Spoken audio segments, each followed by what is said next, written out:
نحمد ونصلي على رسوله الكريم أما بعد أعوذ بالله من الشيطان الرجيم بسم الله الرحمن الرحيم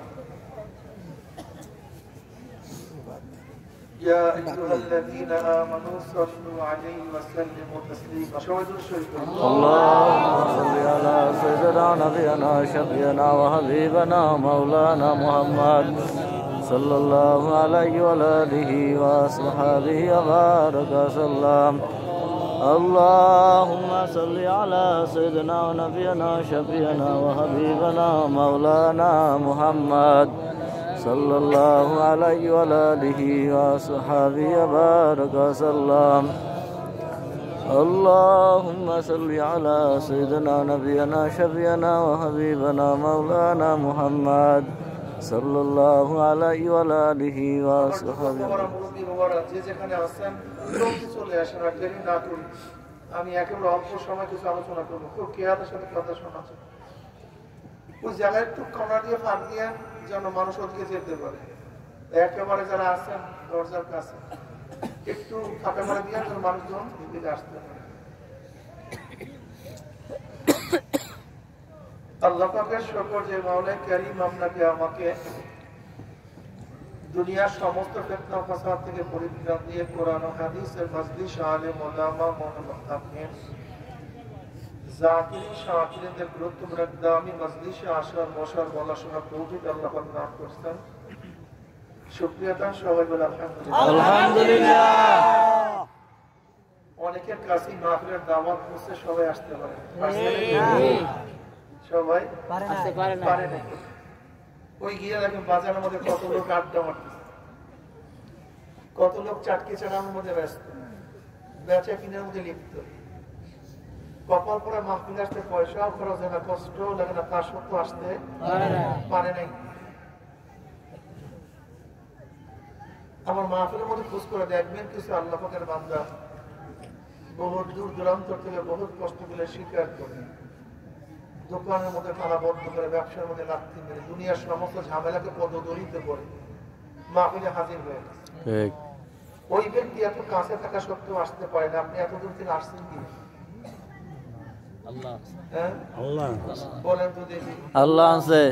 যদি নিজের ইচ্ছাই আসতে পারতাম, নিজের খরচেই আসতে পারতাম, ওই ব্যক্তি আসতে পারে না কেন? ওই ব্যক্তি ওখানে আসছে কিন্তু এখানে ঢুকতে পারে না কেন?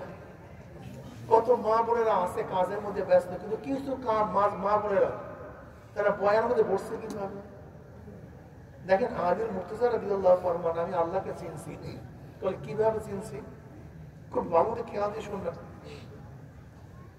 তিনি বলেন আমি একটা কাজ করবো, সিদ্ধান্ত গ্রহণ করেছি। কাজ করার জন্য প্রয়োজনীয় সব আসবাবপত্র তৈরি করছি, সব কিছু তৈরি, কাজটা করবই। কিন্তু দেখি কাজটা হলো না, কাজটা হয়নি। কেন হয়নি? কারণটা কি? আমি তো করব, প্রস্তুতিও নিয়েছি, কিন্তু কাজটা হয় নাই কেন? নিশ্চয়ই আমার শক্তির বাহিরে আর এক শক্তি আছে, যে শক্তি এই কাজটা করার ইচ্ছা করেন নাই বিধে আমি যত ইচ্ছা করছি আমি পারিনি। ঠিক না? তা আমার ইচ্ছার বাহিরে, আমার শক্তির বাহিরে যে শক্তি, সেই শক্তির নামই আল্লাহ। আল্লাহ ইচ্ছা না করলে আমি হাজারো চেষ্টা করলেও হবে না, করা সম্ভব না। এখন প্রশ্ন করতে হবে হুজুর, তো আমাদের দোষটা কি? আমাদের দোষটা কি যে আল্লাহ করালে করবো না, তো করবোই না? তাহলে আমাদের দোষটা কি? একটা প্রশ্ন আছে কি নেই? এই মাসালায় কিন্তু আমরা অনেকেই সমস্যার মধ্যে বিভ্রান্তির উপর পড়ে যাই। আসলে মাসালা খুবই সহজ।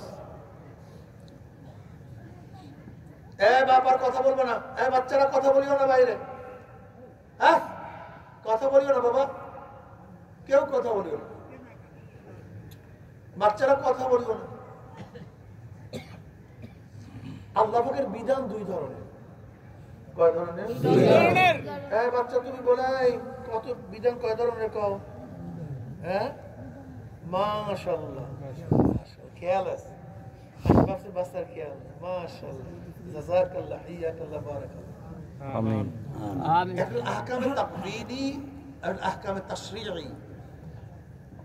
বা তাকলিফি, বেশি ব্যাখ্যা যাব না। আওয়ামরে তাকবিনী বলা হয় ওই সমস্ত আদেশ যেগুলি কুন ফায়াকুনের আওতায়, ওই বিধান যেগুলি কুন ফায়াকুনের আওতায়। যেমন আসমানকে আল্লাহ পাক বলছে কুন, উঁচা হ, আসমান কথা বলে না, বাতাসকে বলছে কুন, জারি হ,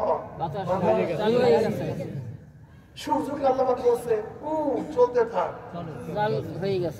এগুলির মধ্যে আমাদের ইখতিয়ার নেই, এখানে আমাদের কোনো ইচ্ছা নাই। কোন মাখলুকাত, আল্লাহর বাহিরে কোন সত্তা, এই সূর্য, চন্দ্র, তারকা, কোন মাখলুকাত চালাবার কোনো ক্ষমতা রাখে না।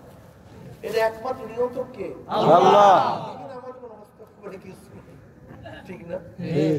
আর হলো আহকামে তাশরীঈ বা তাকলিফি, যে আহকাম আল্লাহ পাক রব্বায় খুব সুন্দর। আমি জিজ্ঞাসা করবো কিন্তু দেখে কে পারবেন না পারবেন, অন্যদের খেয়াল করলে কিন্তু ঠকবেন আপনারা। আমি জিজ্ঞাসা করবো, হ্যাঁ বাচ্চারা খেয়াল দাও, আমি জিজ্ঞাসা করবো, আমি পড়াবো আবার জিজ্ঞাসা করবো, ঠিক আছে না? রাগটা করছেন মাশাআল্লাহ। সেই বিধানগুলি, সেই কানুনগুলি, সেই নিয়মগুলি আল্লাহ পাক রব্বুল আলামিন নবীদের মাধ্যমে বান্দাদের উপর নাযিল করছেন। কাদের উপর? বান্দাদের উপর।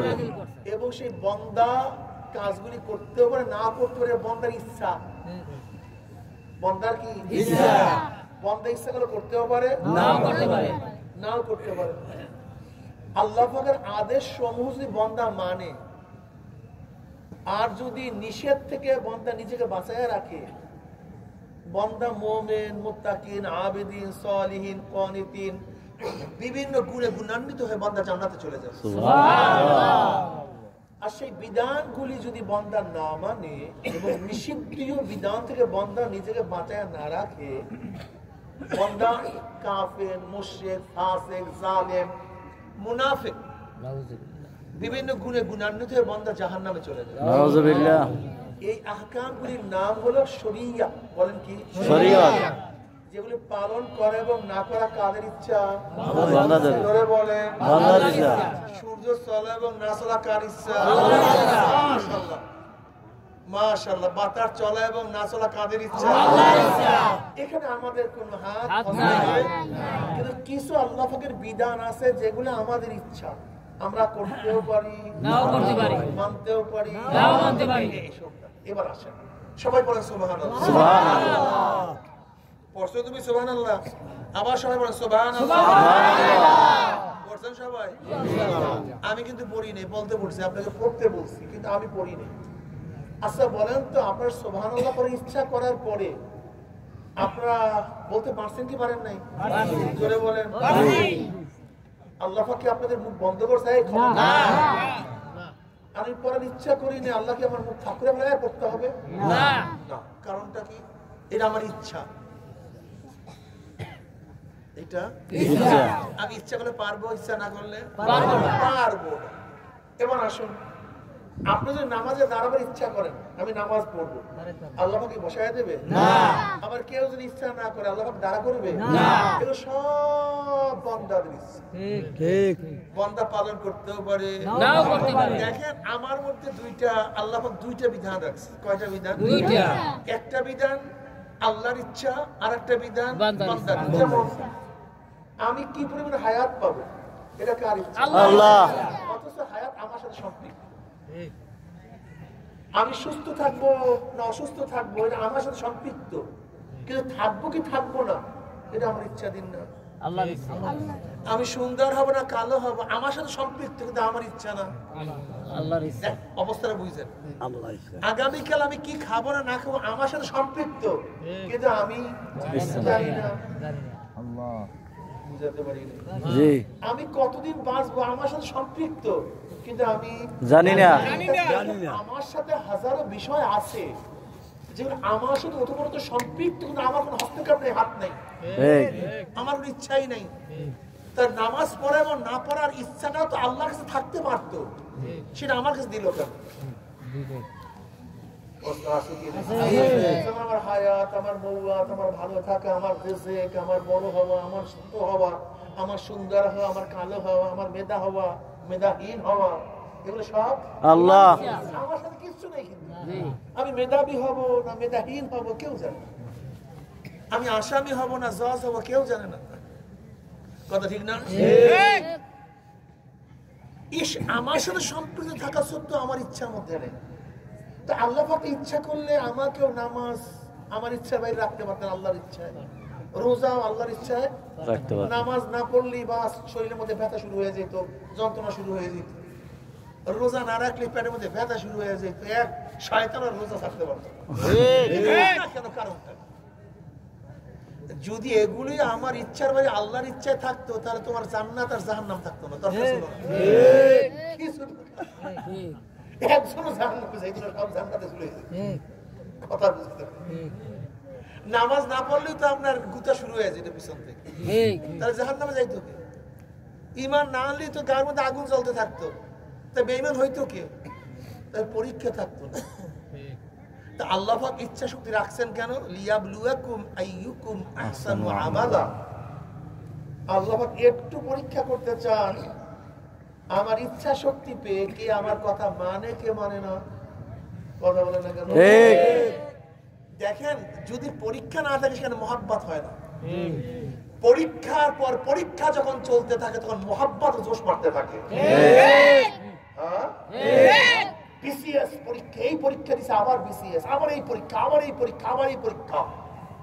যত পরীক্ষা কঠিন হয় মান তত কথা বলেন না।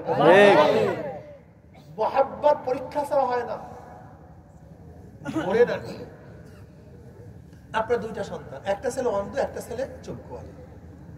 আপনার অন্ধকে বলছে, ছেলে শোন, তুই যদি সিনেমা দেখোস তোকে 10টা ব্যাট লাগাবো, আর সিনেমা না দিলে 100 টাকা পুরস্কার দেবো। ছেলে কি